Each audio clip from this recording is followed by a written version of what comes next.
Okay, I think we are live now.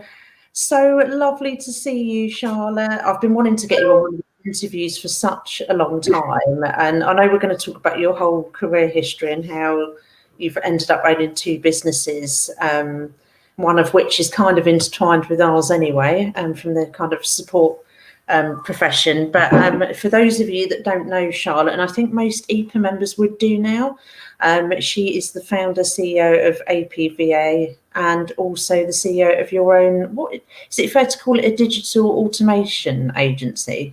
Is it fair? Yeah. So why don't we start with that actually? So because you've been really flat out with both businesses during this whole thing.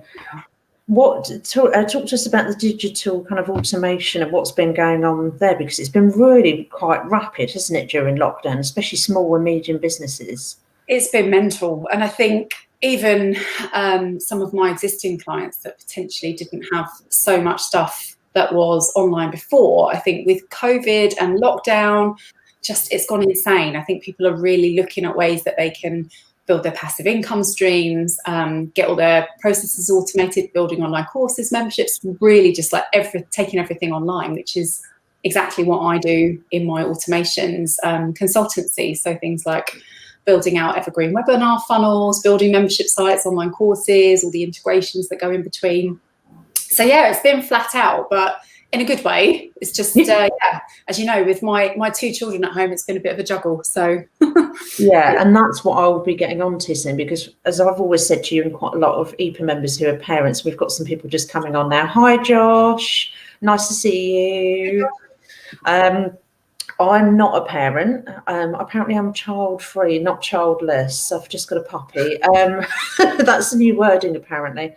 So I just don't understand how you people have been doing this through lockdown, because I know, speaking to people locally, parents have been like, we've got the wine and gin at the ready for the evening, but the whole homeschooling thing, trying to run the businesses or being at work full time, it's just, I like to think I'm a bit of a juggler, but I don't think I could have done what you've all done during this period. Actually, let's talk about it now, Charlotte. So we start the first lockdown. How did you feel when they were like, right, we're sending the kids home, over to you? Well, you know, so my husband works in life insurance, he has done for many years. So he'd said to me about a month before all of this came to light, this situation in China, it's not looking good. So, you know, I kind of thought, scared him, you know, just all this like scaremongering, it's not going to actually get to anything. And obviously, you know, how wrong was I? But I think the whole way through that, I was just thinking it will be okay as long as the kids stay at school, because I already run my business from home, have done for 7 years, around the kids and their school routine. But I think when they finally said that the kids were going to be at home, I was gutted. Like everybody, I know whatever situation you've been in, this has just been a crazy crap year in lots of different ways. I think regardless of employed, self-employed, parent, not parent, whatever, I think there's been challenges for everybody. But I really don't know how I would have made it work if I had been employed. One of my best friends, she is employed and her husband's a policeman, so he works nights. So she's had both of her boys at home with her whilst working a 9-to-5 job, which I'm sure applies to many of your members. And I know how hard she's found that. Personally, for me, Andrew, my partner, and I, we are both self-employed. So don't get me wrong, it wasn't that it wasn't tough, but equally we could flex things so that we could share the load between us. So pretty early on in lockdown, what we got into was every weekday, one of us is working 7:30 to 12, the other's homeschooling the children, and then in the afternoons we'll swap. And that's just how we've kind of lived our lives for the last 6 months. And even though they're now back at school, one of us still starts at 7:30, and we're kind of feeling that routine works for us. But yeah, it's been tough. But really. You go stir crazy, because obviously they say that your home is your palace, your castle. And I know for a lot of us that are small business owners, self-employed, we're used to kind of being on the move with our equipment, working in coffee shops, or I mean, we've got workspace down in Red Hill at Raven House, but suddenly been trapped in the house, and then you've got the kids there full time as well. I mean, did you find it? I know you've kind of halved up that day with Andrew, but did you find it like really conflicting and being able to focus and concentrate and things like that? think because for a really long time, I've worked out of my spare room in my house. That's where my business has been run from. I think I probably found it easier than some, because I've kind of been used to being in the house where the children are above me, to the side of me, below me. But I think, certainly for Andrew, I think he found it really hard because he was used to being out and about and seeing clients. Whereas because what I've done has been mainly home-based, it wasn't that much of a stretch. We actually had booked in to have a home garden office built, which they were starting the week of lockdown. And then obviously that came about and all of the trades stopped. So that was delayed, but they did come back when people were allowed to come back and start doing the trades work again. And having this home garden office has made a hell of a difference, I think, for our mental health, because we now can leave the house. I know it's still our garden. Yeah. Leave the house behind and step out into a completely different zone. So we've worked in here about 4 or 5 months, and it's just been such a difference. Oh, wow. I didn't realise you had it finished now. You've got to send me some pictures. I'll put some in the EPAA Facebook group.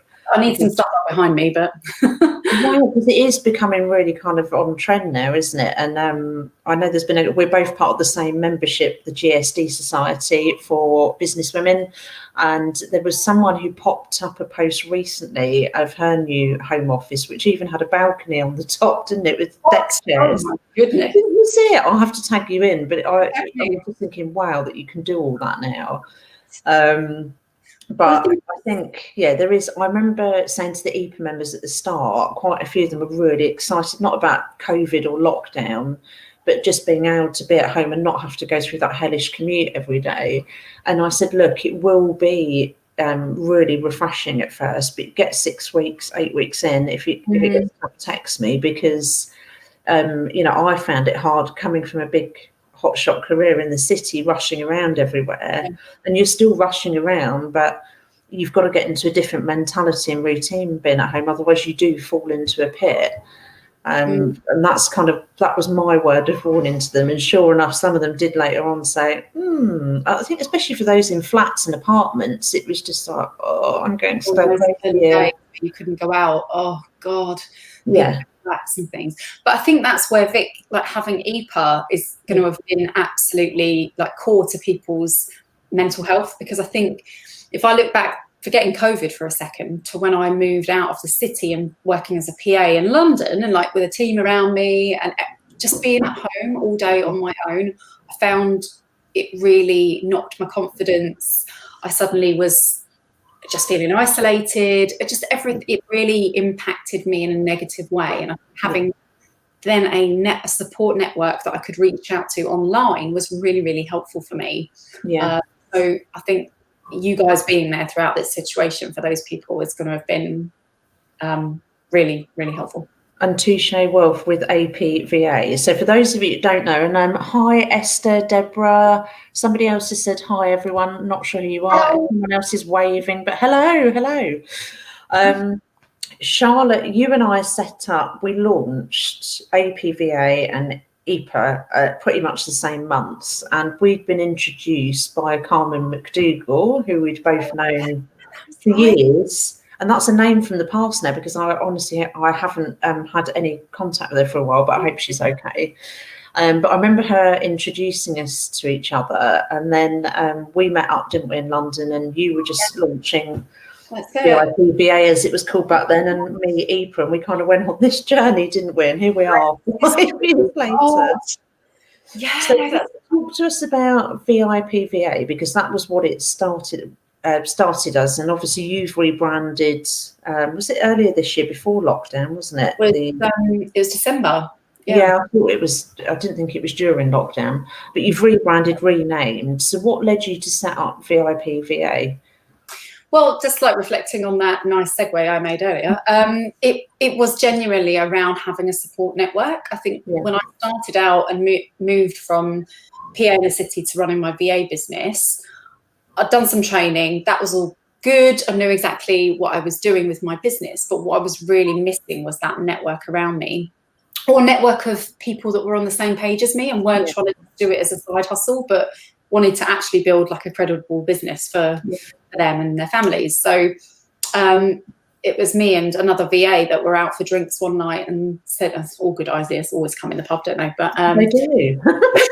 good or bad ideas. But we just kind of went, well, look, there's not this network out there where there's professional virtual assistants that are readily able to network with us, and we can, pass associate work on, and we can be sure that they have the same sort of business ethics as us. Lots of US stuff, lots of Philippines-based stuff, some UK stuff, but not relevant. So we just decided to create it. So the APVA very much started as a support community for existing VAs. We did have kind of a set of criteria which now form our accreditation criteria, but at the time it was just going, look, do you guys believe in having insurance? Do you believe in serving your customers in this way? And it was all about just finding people that were on the same page. Yeah. As I say, started out as a support network and kind of then just grew legs from there. And I think the main thing I always took was we had similar messaging in that I wanted to re-professionalise. So we'd had that professional standing, as you know, because you are a former PA, and we'll get on to when you were a PA later. But obviously we'd been dropped off the UK government list as a profession, and we're just like basically a dumping ground for admin. That's how a lot of employers see us. So my mission with EPAA was to re-professionalise the profession, re-engage employers who'd completely detached from us as a profession since 2008. It was a slow thing. And with VAs, what you were trying to bring is that professionalism and credibility, and with the fact that they did need to be insured, and if you want, to do it properly.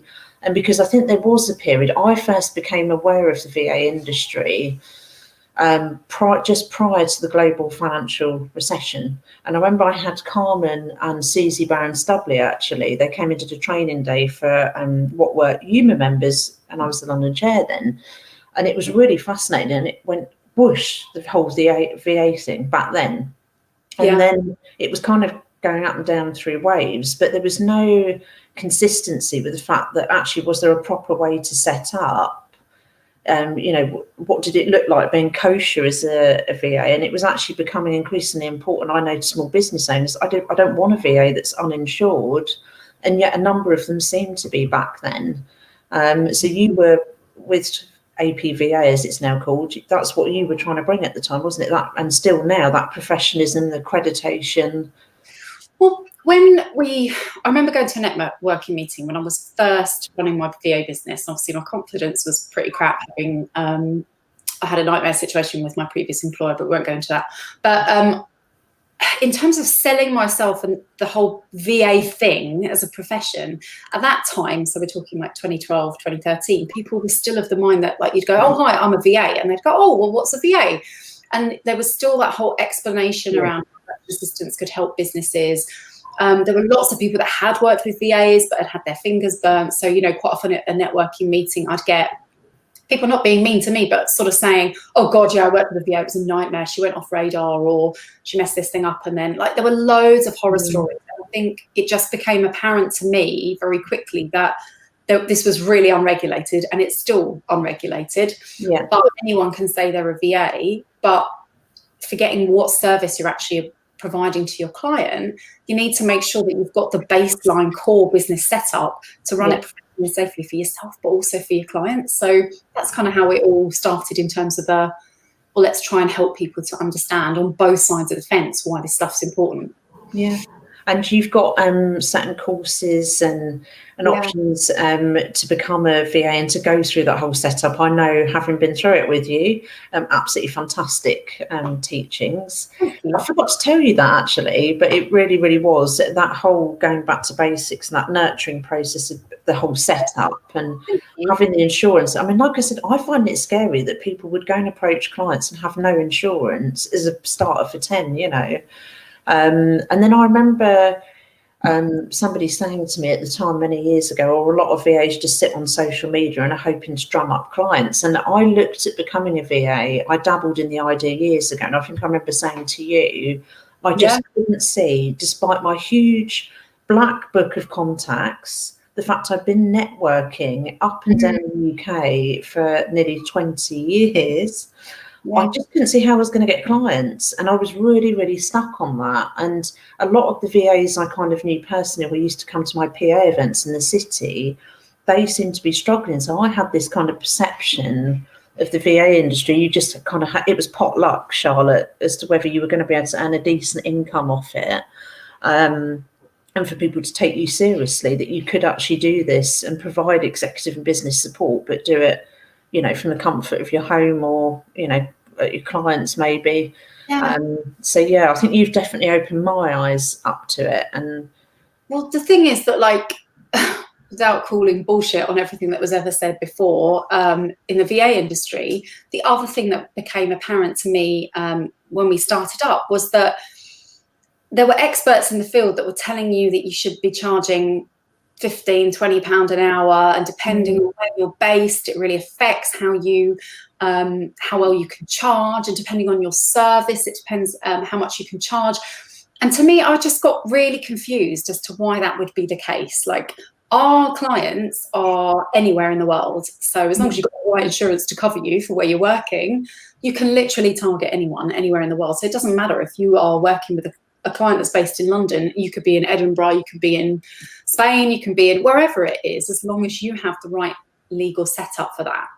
And the same goes for, like, charging per service. Some people do well, you know, I can only charge £20 an hour because it's data entry, but if I was going to do, like, high-end technical email builds, it's going to be £40 an hour. Again, like, going back to the whole, well, what skill do you bring to the table? How long have you been doing what you're doing, or a relevant skill that actually has assisted you to get to where you are? What's your knowledge like in this industry? In the end, an hour of your time should be worth whatever an hour of your time is worth to you. It's not about service and stuff. So I think there was just so much stuff that, for me, I couldn't get my head around why people were being told that. But that has also led to people thinking that they can't charge enough as a VA. And people often look then, I think, at the insurance and at maybe contracts. And, you know, the costs can add up. The membership, everything else, it can add up. But if you're charging a decent enough rate, then actually your costs can be covered. Yeah. So I remember coming to you when you'd set up APVA, and we hired a VA, Claire, through you, Claire Clark, and then worked with Gemma, and you had that, you still got it now, the directory, but, you know, I didn't have to worry. I didn't even have to ask the questions. You insured, you know, what's the background? It was all there. We could just hire them just like that and know that everything was kosher and above board. And as a small business owner who was in startup at that point, I didn't have time to start checking all that stuff. I was, you know, trying to run a marathon here. And so I think that's the assurance that came when we were looking at a VA to come and work with us on specific projects, which they did. And then it kind of spiraled off, because obviously Gemma worked with us as well, and Leah, who we now love. Literally our dream team of people. Yeah. So for anyone that hasn't heard of Leah before, she's the wonderful, wonderful woman who masterminded your rebrand for APVA.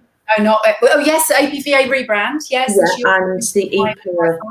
Yeah, and the EPAA rebrand as well. I mean, when people are telling me how good the brand is now and the website, I don't feel like I can take any credit for it, because it was her work. But that all kind of led. All those connections came via VIPVA all the way back then. So the VA industry's kept a steady flow, hasn't it, over the last few years? What happened to VAs when lockdown first kicked off? Because it was a bit of a, I don't want to say bloodbath, it seems the wrong word, but initially it was, those first couple of weeks were really tough, right? Yeah, I'm not going to lie. I think it's been tough because as outsourced help, outsourced support, you had clients, depending on what you were providing for them, that either just immediately went, look, I'm sorry, we can't keep you. Or, you know, depending on the service you're providing, we've seen people's businesses completely go the other way and completely thrive. So I think what previously, the sort of divide that existed in the industry before, which I would probably polarize into two, sort of like tech VA type stuff, and then maybe more like traditional virtual PA diary managers, you know, the people that do all the amazing stuff that I couldn't do now that I used to do. And I think the diary managers and the people that were in the traditional PA roles found it really hard, because it naturally was the first thing that business owners got rid of. because they thought, actually, I can manage my own diary, I can check my own emails. Oh, how wrong they are, because I'm sure most of them have come back.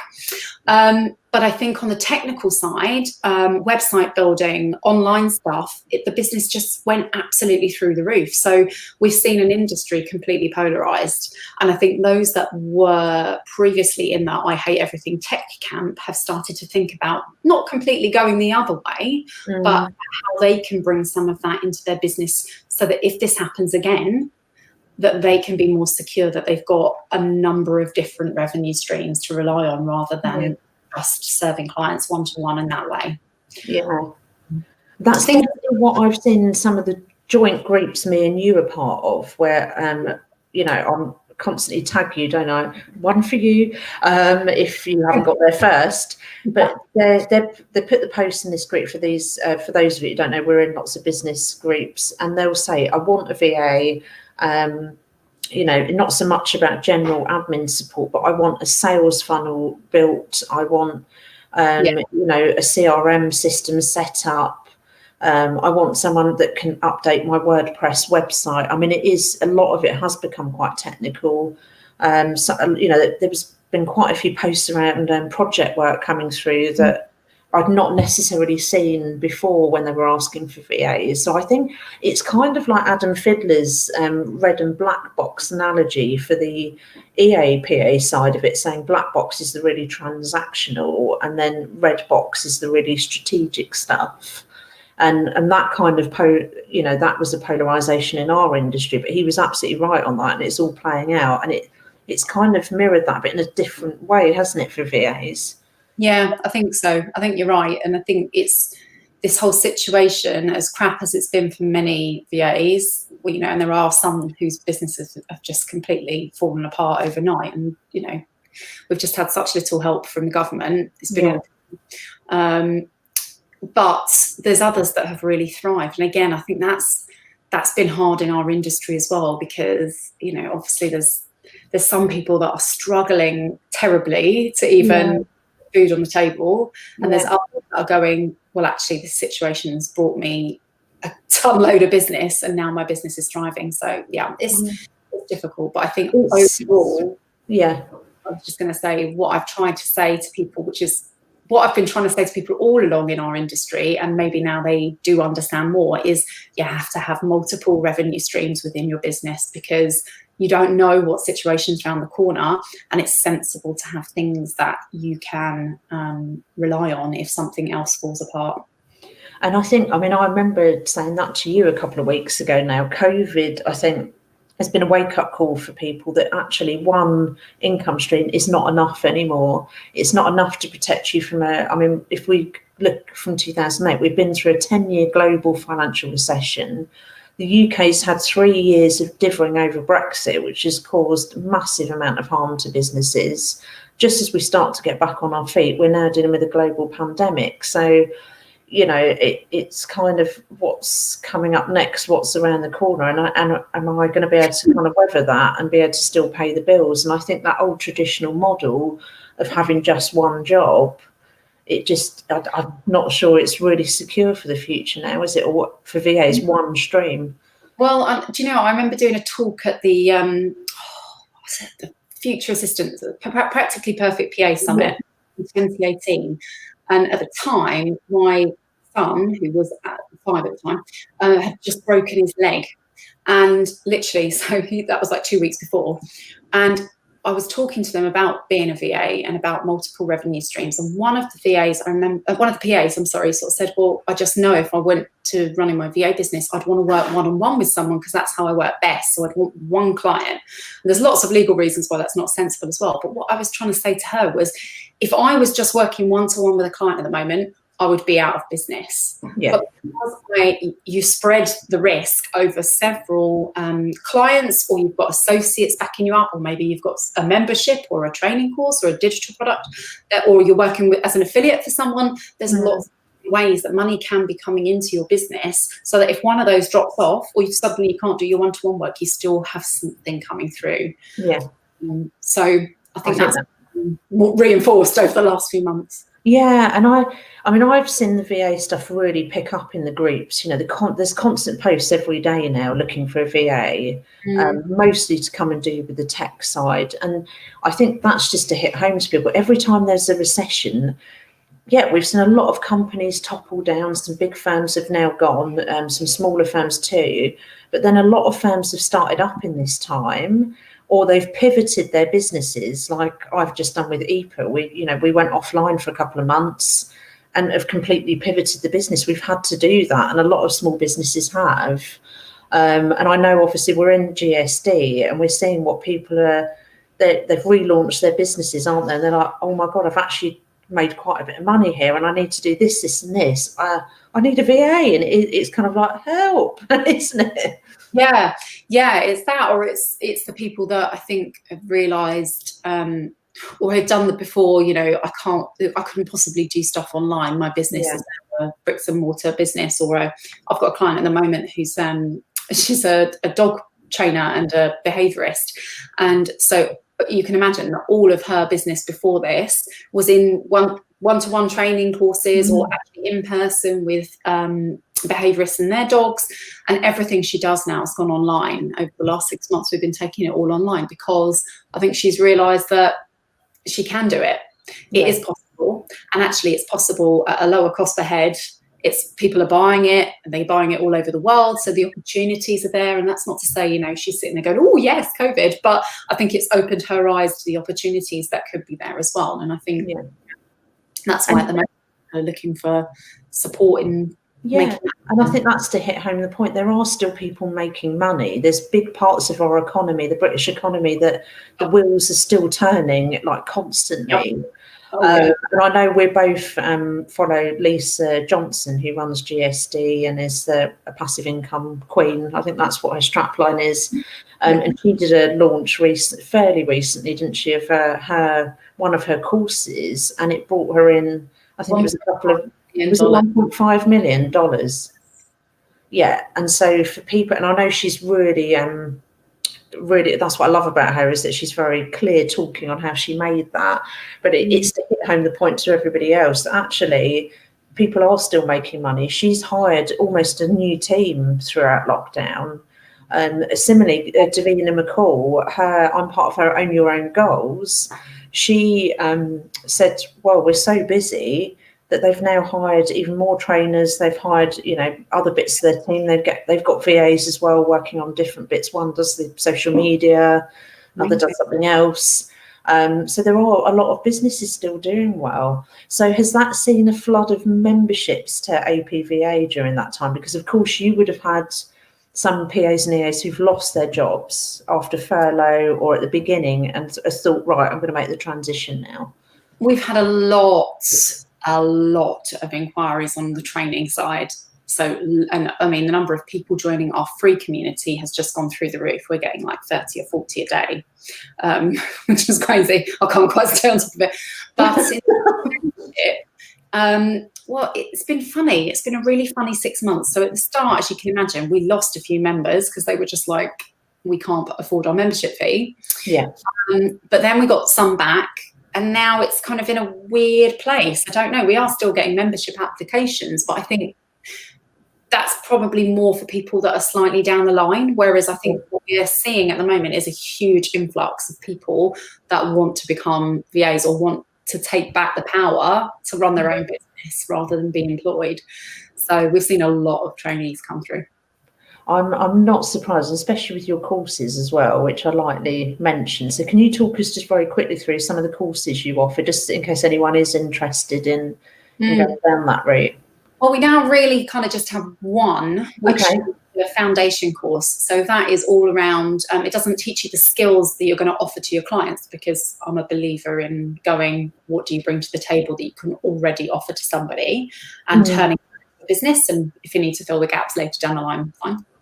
But it really focuses on defining that ideal client, building your services, pricing, overcoming like business owner mind, or getting into business owner mindset, overcoming imposter syndrome, dealing with crappy situations where clients don't pay, your marketing, your branding, all of that stuff we go through. And and then kind of growth strategies as well, so that you can plan and launch your business and then take it further when you're ready to do so. So getting your insurances in place for sure, what you need in terms of your contracts, any other legalities that apply to you, all of that is included in the course, and it's kind of designed so so that you kind of are building as you go through the modules. So yeah, I love the spreadsheet that helps you work out what your hourly rate is going to be. That is so awesome, because when I've mentioned APVA or talked to anything VA, and I'm like, go and see Charlotte, but seriously, you need to see that infographic on the hourly breakdown. And I know a couple of our members who've been interested in making that transition have been like, wow, I didn't realise out of that 25, 30, 35 pound, I'm going to have to pay this. There's going to be tax, there's going to be the national insurance, and like 18. I think it was a while ago that now. But £18 out of the 25 is in the pocket. Yeah, and so therefore, then you're earning less than the minimum wage. That's what you were trying to say at the time, wasn't it? That actually, it may sound like a lot of money, but when you take out all the overheads, you're then earning less than the minimum wage per hour, and this is why you need to charge X, Y, and Z. Yeah, exactly. Yeah. And again, just to reiterate, it just doesn't matter where you're based and what businesses around you are charging. It's about what an hour of your time is worth. Yeah. What you're bringing to the table. So, but yeah, thinking about what you actually have to then take out as a business owner. And that obviously depends on how you're set up between sole trader or limited company, but you have to obviously think about your own accountancy fees and other bits and bobs. So I know it's never ending as a small business owner. There's always something. Yeah, there's always something. So, you did a fantastic job very recently, and actually, because I'd been off the ball a bit with helping some family members with mental health problems, and also with the rebrand of EPAA, but I kind of started to get back into work mode when I came to your conference, which was supposed to have been in person, face to face. I was face to face this year, and that obviously Elevate, which is the name of it, then turned virtual. So what was it like, kind of overhauling all that to virtual? I mean, I thought it was a fantastic day. I've still got 2 sessions to catch up on, but that group, I had it on a separate screen simultaneously, then trying to do my own brand, but it was flooded, wasn't it? Comments, it was going crazy all day. I know some EPA members attended it. Oh my God, it was amazing. And we ran our first one of these conferences back in 2017, and it was in person. And I'm going to say somewhere near Enfield. It was beautiful. It's a really lovely country estate. And then I remember on the day, all of them saying, there's never been anything like this with VAs. Do it again next year. Yeah. At the time thinking, Jesus, this took so much work. I'm not doing this again next year. So we did virtual summits. We did 4 virtual summits between sort of 2 a year in 2018 and 2019. And I said in 2019, do you know what? Next year I'll do an in-person one in September. And of course, then come March, I was on the phone to the venue just going, look, what do we think? What's my options here? So yeah, I was gutted. I was absolutely gutted. You know me, Vic, I'm a hugger. I like cuddling people. I like being with people. And I was gutted that we couldn't do it in person. But considering we couldn't do it in person, it went really, really well. And I think people that joined it felt that they got value. I mean, some of the comments we got, the feedback we got from our delegates was absolutely amazing. So it was fantastic value for money. I mean, for what you would charge for it, and the content that you got, and the resources, and then there was even that free book giveaway from Robin, wasn't it? I've got that printed out off upstairs. It was just a really, really awesome day, and I was on such a high view because I know how much it takes to organise a conference face to face. I've been running PA conferences for over 15 years, age now. And EPA, we did a virtual conference just free of charge, as you know, because you kindly spoke at it with the fantastic Kathy. And we did that right at the start. I didn't even really know what lockdown, how it was all going to pan out, but I was like, right, let's just do this to keep morale up. And then we kind of I think it was about 6 weeks after, we then started to disappear so we could go and rebrand. But I think the setup of yours was absolutely brilliant. It was just really easy to interact with people. I really enjoyed your chairperson, Emma. Yeah, she kept it all just going fantastically well. But it was just such a great day, and I think hats off to you for pulling that off, pivoting that as an event. Thank you. Do you think you'll come back again next year face to face if we can? Never say never, but maybe. I don't know. I think, being honest, it works so well as a virtual conference that I'd consider running the virtual conference again. I mean, you can still buy the recordings from this one, but I want to take credit for it, but Emma was absolutely amazing as our master of ceremonies, and she did the same in person back in 2017, and I remember how much people loved her, which is why as soon as I was going to do this one in person, I said, I need you, because she's like a professional clown and amazing public speaker, and she's just amazing. And you're quite like energetically, she kept it going throughout. I don't know how she does it, Tic Tacs or something, but she really pulled it all together. But it was a fabulous day. And I think in terms of keeping people and their morale up and giving people access to good content at a really tough time, I think that we did that.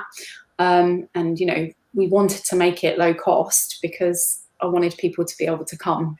Yeah. And it's been a tough year. Yeah, and I think we were kind of that opinion as well, because there'd been even on our side of it, there'd been a number of virtual conferences and they were so eye-wateringly expensive. Wow. And I just kind of thought that wasn't really in keeping with the tone of the fact that, yes, we understand some people have got money and they're still in work, but also a lot of people had anxiety, didn't have as much funds, or was, saving funds in case they were made redundant.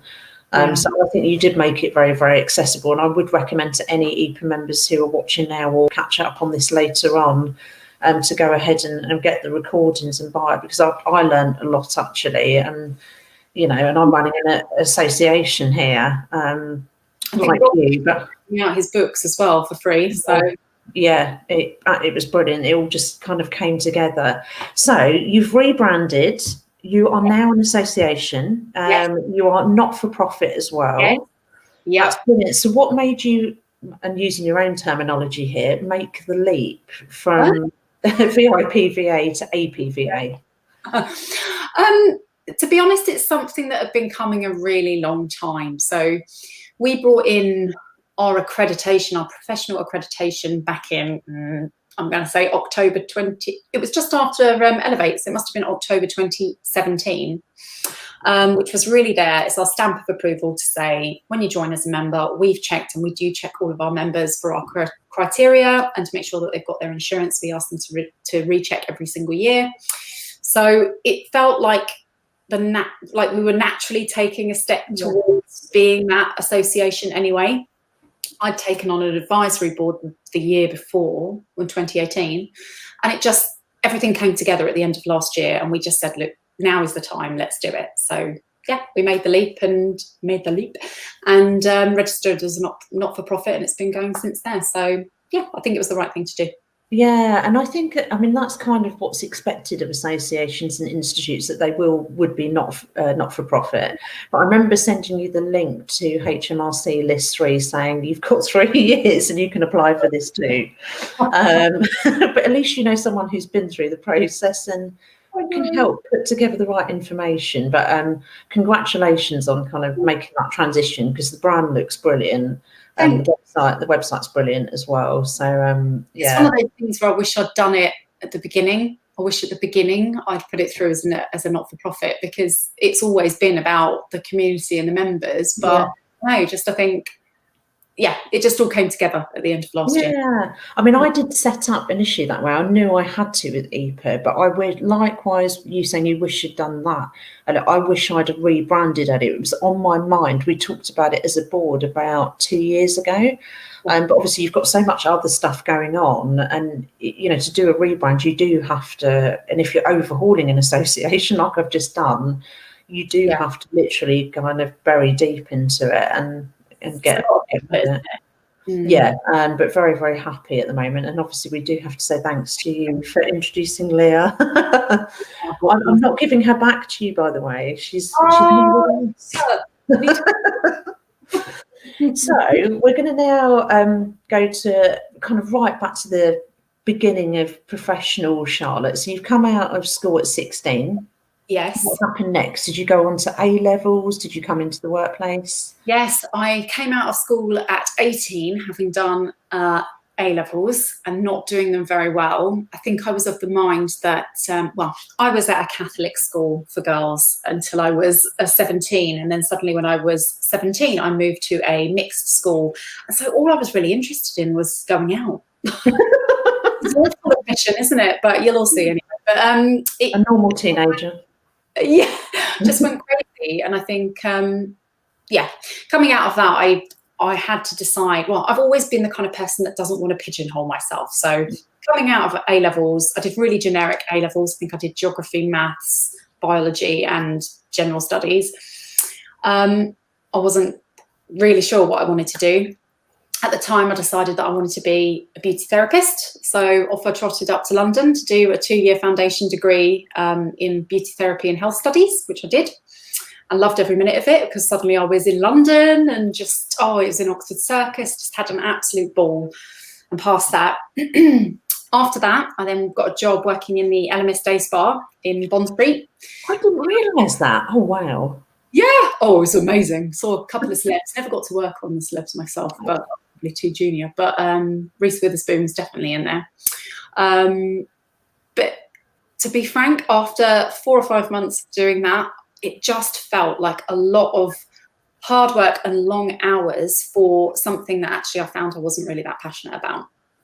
So I quit that job and I went and retrained as a PA. So I went into a Pitman course. Yeah. And then the rest is history. I got jobs straight out of that in KPMG and then got my job at Swiss Re, which is where I stayed for 10 years. Wow. So that was in the Gherkin. So I think, 10 years. You got to work in the Gherkin? Yes. Yeah. Well, I got close to it. It was right outside my last office in the insurance industry. Oh, was it? Where were you? Were you in the next? Ed Broking in Leadenhall Street. So we literally come out and there's a little church and then you've got the Gherkin, which, I mean, the Gherkin's fantastic, but I always had this thing about heights and having gone up on the top level of the cheese grater, I was kind of like, the lift actually goes above the Gherkin and it's an outdoor lift. And I was with my CEO going, don't talk to me, I'm just going to stand there. But I was always fascinated with the Gherkin. It's a lovely area. I mean, that's the city, isn't it, of London around there. It's a fantastic area. And I don't think I'll ever regret my time working in the city and in London, the vibrancy, the fact you can just go out for drinks after work. I mean, London was your oyster, basically. Did you really enjoy those years around there? They were amazing. And I think when I was at KPMG, I was in Canary Wharf, and that, from where I am out in Chelmsford, was a bit of a faff on the DLR. So I knew that my next job, I just wanted to be somewhere walking distance from Liverpool Street. And that's I just want to be simple train and then walking distance. So when the job came up at Swiss Re, I was really, really chuffed for lots of reasons. But I was only on the 7th floor, so it wasn't too scary height-wise. But yeah, absolutely. I mean, it was the best times. It was, not only was I was there from 21 till 30. So not only was it like the best years of being young and carefree, but the social life, the buzz, being in that team. I worked almost all of that time for one female boss, and I loved it. And just I went up as she went up. It was just, I absolutely loved it. And the only reason I ended up leaving was because I had my son, and that's taken me in lots of other amazing directions as well. But I don't think that's what I was going to ask you about, without going into intricate detail. But that, obviously, I think a lot of people know, and especially a city like London and any big city around the UK or anywhere, actually, even any town, you have, I mean, that was my experience with my peers and colleagues who were becoming mums. They'd get pregnant and it was almost that resigned look of, that's it now, my career's gone, because they're not going to offer flexible working. And a number of the companies I did work for didn't. They'd be like, well, if you can't come back 5 days, sorry, that's it. But the city back then, as you'd had your boy, it still wasn't compatible with sadly, being a mum. And I still don't think it has been up until COVID, to be fair. No, and it's the reason that I ended up leaving was based around flexible working. So although I'd gone on mat leave with my working for my female boss, someone else had come in whilst I'd been on mat leave because she'd gone elsewhere. And yeah, she was very free and would let me like project manage teams, and I had a lot of freedom in that role. This guy was a real micromanager, and we weren't going to hit it off. And I think then at the end of it, he wasn't open to flexible working. And I just knew, I mean, to be clear, when I was pregnant, I was definitely coming back 5 days a week. I'm still going to be out in the city. And of course, and then until you're holding baby, and then I go, there's no way that's going to work for me anymore.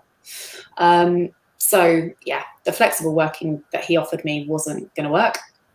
So I had two choices, which was to go back without flexible working or to leave and find something else. And I just decided to leave and set up my own VA business. And so how did you hear about the whole concept of the VA whilst you were still in the city? Was that kind of seed planted then, or did it come? No. So yeah, it was after Vic. So Andrew, my now husband, he works in insurance, and he had a contact in the insurance industry that worked with a VA.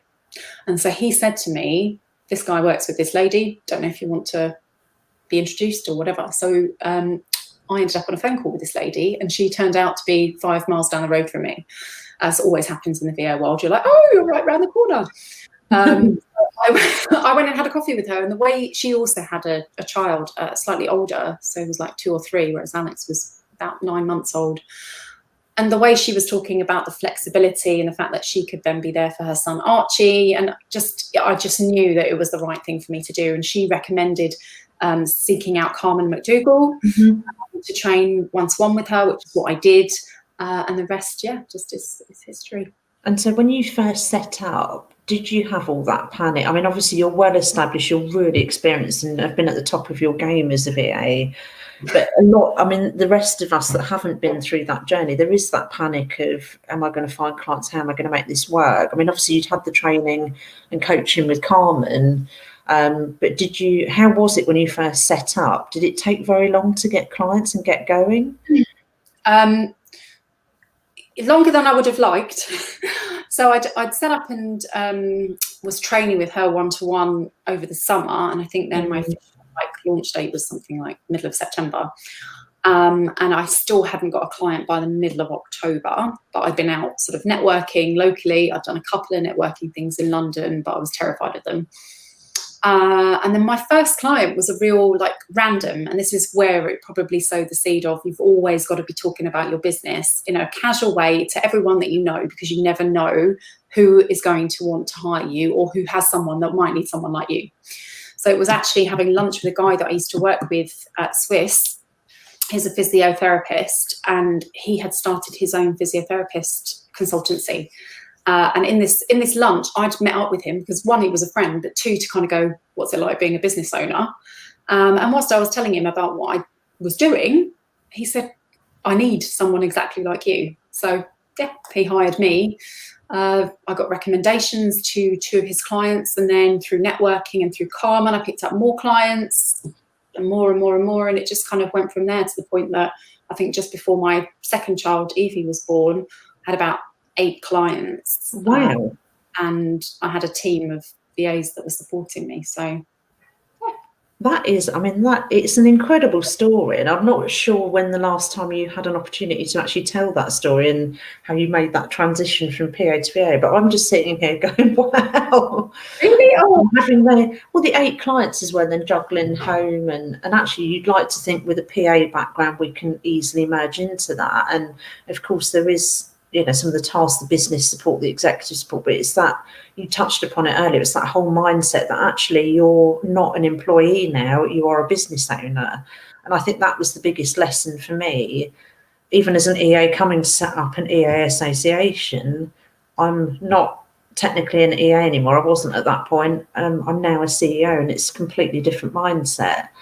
And it's hard to get into that mindset as well, I think. I was just going to say, but don't you find, Vic, I've been running my own business for 7 years, but I still have those days where I I don't feel like the business owner, or I doubt myself, or I send off a proposal to a client and I'm going, oh, I can't charge that, or what, there's still those imposter syndrome things that creep in, even 7 years down the line. And I think when I work with some of my trainees and they're doing I'm never going to get this, I'm never going to feel okay about it, it's like going, well, it is a process, and I don't think it's a tick box. I don't think you go, oh, I don't feel like a business owner, oh, now I feel like a business owner. I think it's a journey, and it happens gradually over time. The more you do something, the more you say no to somebody, the more you send a quote, the more you talk about what you do, it's just learned behavior. It becomes natural, but it's definitely not I'm an employee, oh no, I'm a business owner. It's only that simple. Is there any, I mean, looking back at the whole VA side, is there anything you wish you hadn't have done back then? I mean, obviously when you're a small business owner, you're constantly tripping over your feet the first couple of years trying to learn. And I've learned a lot of lessons. I wish there's quite a number of things I wish I hadn't have done in those first couple of years that I did. And is there anything that stuck out for you in terms of lessons learned when you set up as a VA? I think the biggest things for me have been around either confidence and not believing that I could do stuff, or not believing I was good enough to do stuff, or even sitting here talking through my story, thinking for a lot of it, well, how can I train VAs? No one's going to want to hear about my boring story, that sort of stuff. Or the other stuff I wish I'd done differently was working with some clients. I've had some shockers. I've had some real shockers. But again, my good old business coach would tell me that every situation is a learning opportunity, and there's always something you take out of a bad situation that you can pass on and use to help you in your future life, or somebody else with what they're going through. So, if you do end up taking my training course, we'll get into a whole section about what to do around healing, dealing with things and letting go. That's based around a lot of the crap I went through with some of my clients. So. And that, I think that is that's a reassuring message in a sense, and I laugh that we've still got Devil Wears Prada types, even on the VA side. So if we put a room full of PAs and VAs together, just to kind of who are the more nightmarish bosses you've had during your career, it would translate to I've had some tough clients as well, and obviously it's a very different way of unpicking that, isn't it? VA versus PA. And because you're an employee as a PA, but as a VA, they're a client, and technically you can let them go if it gets horrific. Well, I think, there's a lot of clients out there. I say a lot. There's been a few. I think I've probably found them all, of clients out there prey on the fact that many VAs are women that have set up businesses. They can be quite new to things, and sometimes the confidence to be able to say no or to ask for things isn't there. So a lot of it doesn't matter if I pay you late this month, does it? Because you really believe in the mission of what I'm doing, that sort of stuff. Or, just not paying you, or making you do the work and then, telling you that it was crap so they don't have to pay you. And I think early on in my VA journey, I probably let some of that happen more. Yeah. Whereas now I have the confidence to go, it's full payment up front. And when they come back and go, oh, no, I don't know. It's a simple, that's cool. That's how I work. So you work with me. And that's your terms. Yeah. But I think in the outset, that saying that line in an email would have made me feel physically sick, just wouldn't have had the confidence to do it. And you mentioned a lot of VAs are women. It's the same, similar in the PA side, as you well know. Do you have a rough idea? Are there many male VAs out there? I have to admit, I know less than 10 in terms of male VAs. I was going to say, I think we've got about 10 in the hub. I wish there were more. I've trained 3, which has been great. But it's a largely female-dominated industry. But we are starting to see more men come into the industry, which is fantastic. Yeah, and I think one of our members is one of those that will be coming that way. Now, we've got a couple of comments here for you that have been coming through. Now, I don't know who, it just says Facebook user, started in June and thinking, I'm assuming it's a woman, I shouldn't make that assumption, but thinking they need to take on an associate, but they're scared of doing okay. So let's very quickly, what are associates in plain terms when you're a VA? So an associate VA is basically another VA that you're subcontracting work out to. So I still work with associates rather than employees. So even though I have a team, I have 6 VAs that I have a separate agreement with, and I have an associate agreement with them that I will pay them X an hour. And then I can subcontract work out to them, either directly from the client to them, which I do with some of my VAs, or I take on all the work and then I subcontract bits of my work out to them. So it's really a way of building your ability to serve clients, or having that buffer in place if you yourself can't work. But it must be, I mean, this comment, she's thinking, or they thinking they need to take on an associate but is scared of doing it. Any kind of tips around that? Because obviously if you're getting to a stage where you want to take on an associate, that's a really good thing. That's a positive sign in business. But are there any kind of top high level tips that you'd give to almost like a little mini checklist of, I'm sure you've probably got a blog on the site, haven't you, APVA, on this? A whole thing about associates. But I mean, very quickly, I'd say, like, when you say that you're afraid to take on associates, is that afraid because of the growth of the business, or afraid because you think you might take on someone that's then going to let you down? Because both are very valid concerns, to be clear. But I think in terms of like the growth of the business, then it's obviously a hugely positive thing. I know there's lots of people that push back and say, well, I can't take on an associate because my clients won't want to work with anyone but me. But you know, you've got to flip it on its head for your clients and go, yeah, but will your clients be sad if you fall sick and you can't then fulfill your contract to them? So it's always sensible right from the start to have one associate VA, even if you don't actually give them any work, but someone that has the ability to access your data and is contracted legally to do so, so that if you fall under a bus, Kathy Salisbury calls it her under the bus plan. I love Kathy. she always, she's like, it's my under the bus plan. Don't know why she's so fixated on being shoved under a bus, but I used to be like that. But if when I was an EA, and it was if I get hit by a London black cab. Well, that's a valid concern. Just like it's be eaten by dogs or something. But yeah. It was Erica that said that. Hi, Erica. Hope you're well. Hi, Erica. And she was talking on the perspective of someone who will potentially let her down. So, you know, in effect, you know, if they let her down, that's harming her brand as a virtual assistant.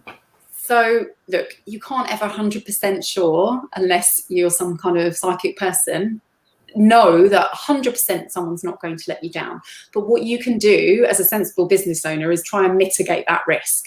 So I'd really encourage you to do your research on who it is that you're taking on. So not only just kind of go, hey, I'm looking for an associate. You know, you get those posts where people are like, I can help, but actually speak to them, ask them questions, interview them. In the end, they are going to be an extension of you and your brand. So you need to make sure that not only can they do the job well that you're asking them to do, but that their work ethic, that their way of delivering on stuff, that their timeframes all fits in with what you need.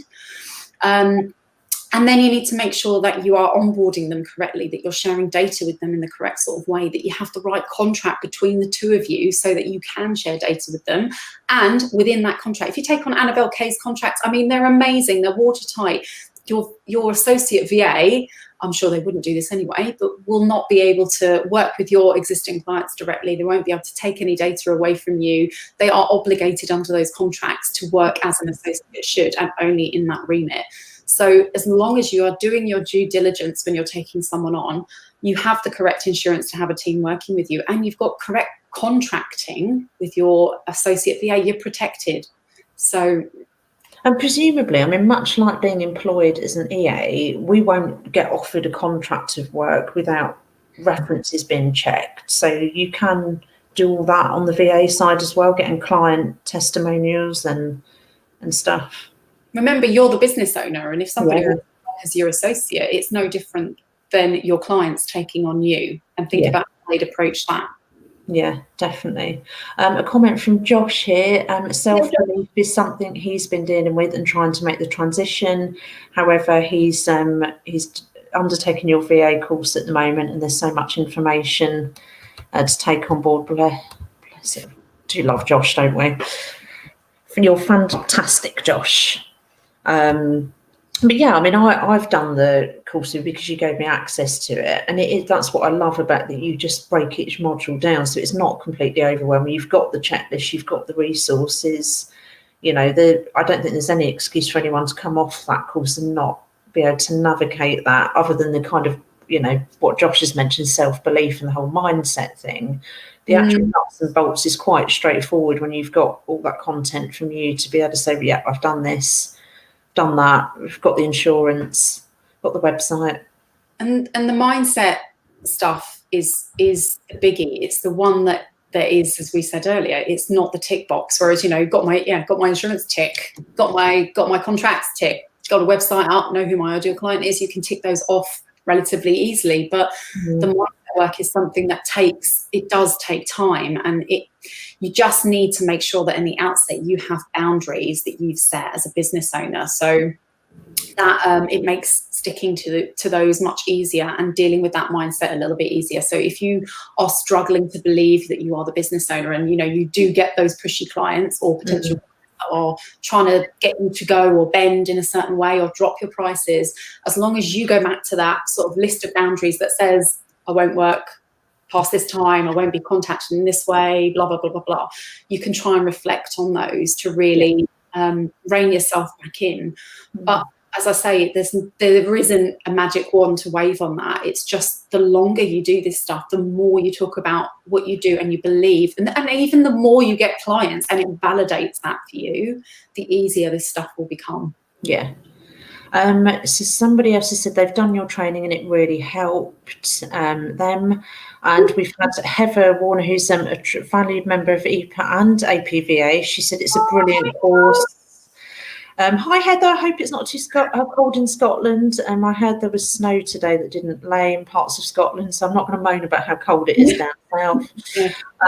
But Heather said it was a brilliant course, so much information and very comprehensive. It was invaluable to her when she made that transition from EA to VA and set up her business nearly 3 years ago. God, was it long ago, Heather? My goodness. I know. It doesn't feel that long ago, does it? But I mean, obviously Heather's done fantastically well. Josh said he was doing some stuff on the course last night and it's given him so much to think about, well worth the money, which was lovely to hear. Yeah, I think that's all the comments that have come in so far. But so for anybody that wants to do the course, it's 10 modules. Is that the foundation, or is it 12? It's 10 core modules, and which are the kind of self-belief, direction of the business, all the, I guess, the core things that you need to get things set up. And then we've got 6 bonus modules that go through things like taking on associates, the all sexy GDPR, bonusy things around it, which are additional to that. Yeah. So it comes within the course, but it's not in that set of 10 that goes, this is going to take you from starting to launching around it. And you can do, I mean, it's all online, isn't it? So they can work through it as a pace that suits them. Definitely. Yeah. And I mean, I guess the only thing that I kind of want to add is that if you are thinking about starting up and, you're not sure whether you've got the skill set or the services that you think your clients are going to want, then I think, there is such a breadth of skills and services offered by VAs. There's such a breadth of job titles for VAs, from VAs to online business manager to online PA to virtual PA. I mean, people call themselves whatever they like, and they're still doing the same sort of thing. That you will have something valuable that you can do for multiple clients remotely. It's just about finding what that is and who's going to want it. It all comes down to who is that person and how you're going to reach them. I mean, what I'm doing today in my consultancy is like completely away from where I started in the VA world. It's just kind of my journey's ended up training me and leading me there. But I never would have at the start gone, hey, I want to build sales funnels. I would have thought that sounded dull as anything. But it's a sexy new buzzwords in business now, sales funnels, automation. Yeah. I mean, yeah, seriously, it's been like whoosh since lockdown, but in a good way, because I think it's kicked small businesses can react a lot quicker than big businesses can to implement this stuff and get going with it, which I think is brilliant. But I think the $1 million question for you, I know we're coming close to the end now.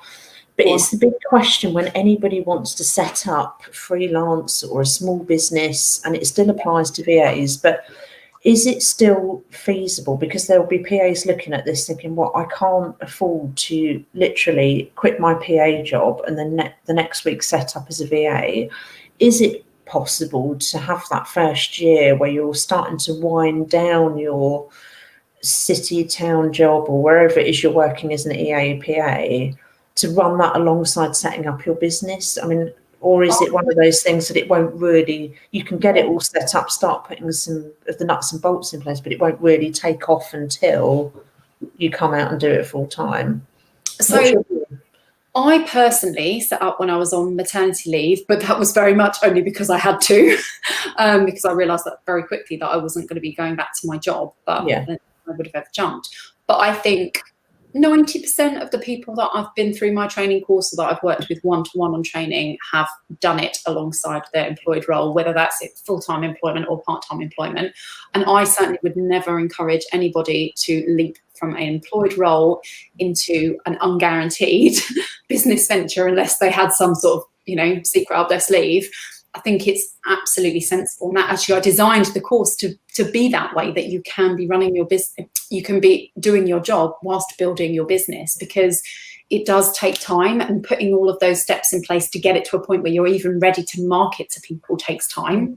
And then on the other side of it, I was lucky and got a client within a month, and then within 6 months I had 8 clients. But some people it takes longer. Some people have a client that the first week that they market, but just have to be aware that it can take time to build up. So I think I'd always be in the camp of build it alongside of your employed role as much as you can, and then as and when you are ready or you are confident enough that you've got the income coming through that is going to be able to support you even going part-time or eventually leaving your employed role, that is a way more sensible way to do it, unless you've got enough in the bank for a year's worth of buffer.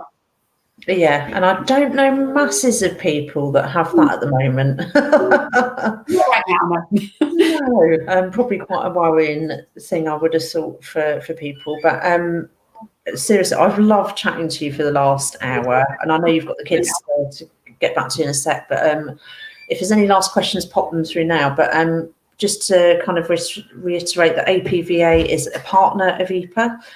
So you will see Charlotte at next year's National Annual Conference, which is very exciting. Because actually APVA does constant research and surveys with the industry. So by that point, you'll be able to tell us what's happened when lockdowns ended and we're starting to go back to normal, whatever that is.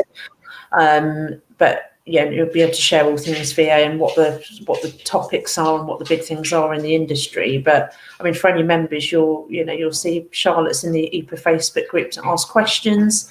But your website is apva.org.uk, is it? And can they join the hub group? That's a closed Facebook group. So anyone that's interested in becoming a VA,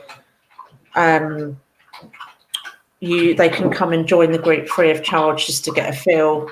Absolutely. We've got, I think, 2,500 members in there, and it's mainly UK or Europe-based VAs. But yeah, that's completely free to join. So you might as well get in there to have a little nose or stalk of other people.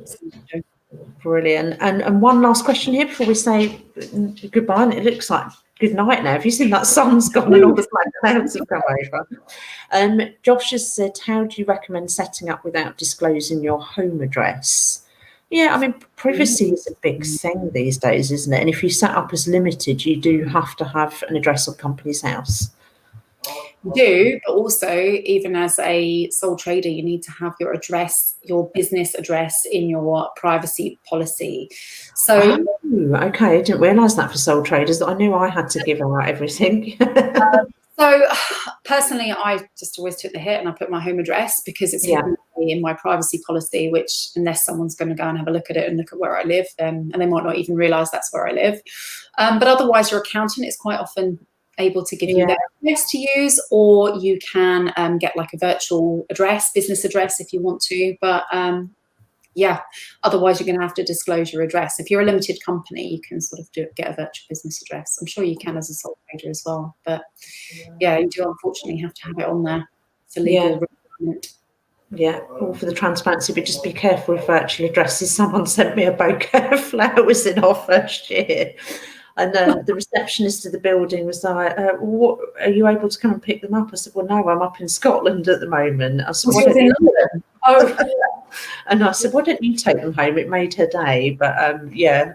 that first year that I ran my VA business, Josh, I did have a virtual business address, which was in Houndsditch, because I was targeting IFAs and just like that financial arena, and it made sense. And it wasn't that expensive, but yeah, if you want mail to go there, then you have to then set up a forwarding, or you're going to have to trek into London all the time to get it.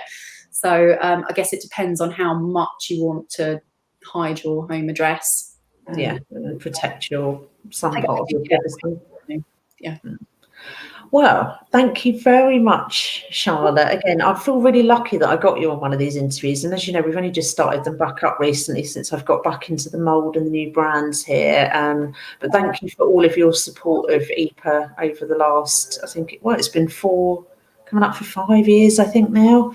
I know we should have like a joint virtual celebration of APVA and EPAA. Virtual being yeah, and I can't wait to see you in person. Obviously, you'll be at our conference next year, but I can't tell you how much I appreciate you giving up the last hour. I know the kids are probably home from school now going, "Where's Mum?" What? And Andrew was doing the pickup. I'm a bit like, where are they? Good noise. Later. Do you know what? I would be literally, if I was you now, I'd be like, right, Netflix, Prime.